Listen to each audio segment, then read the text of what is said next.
రాజు ఒక చిన్న పల్లెటూరిలో ఉండే పేద పిల్లవాడు. తల్లితో కలిసి మట్టి ఇంట్లో జీవించేవాడు.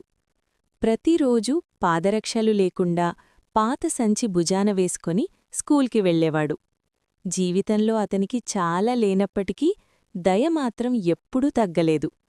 ఒకరోజు స్కూల్ నుంచి ఇంటికి వస్తూ రాజు రోడ్డుపై కూర్చొని ఏడుస్తున్న మీనాను చూశాడు. ఆమె పుస్తకాలు నేలపై పడి ఉన్నాయి. ఏమైంది? అని అడిగాడు రాజు. నాన్నకు జబ్బొచ్చింది. పుస్తకాలు కొనడానికి డబ్బుల్లేవు. ఇక స్కూల్కి వెళ్ళలేను అని మీనా బాధగా చెప్పింది. రాజు తన సంచిని తెరిచి చూశాడు. అందులో ఒక్క నోట్బుక్ మాత్రమే ఉంది. కొద్దిసేపు ఆలోచించి తనకు అవసరమైనప్పటికీ ఆ నోట్బుక్ను మీనాకు ఇచ్చేశాడు. చదువు ఆపొద్దు అన్నాడు మృదువుగా. మీనాకు కన్నీళ్లతో పాటు చిరునవ్వు కూడా వచ్చింది. ఆ చిన్న సహాయం ఆమెకు కొత్త ఆశనిచ్చింది.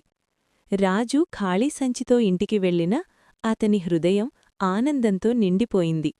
నీతి: మన దగ్గర తక్కువ ఉన్నా సరే ఇతరులకు సహాయం చెయ్యాలనే మనసుంటే అదే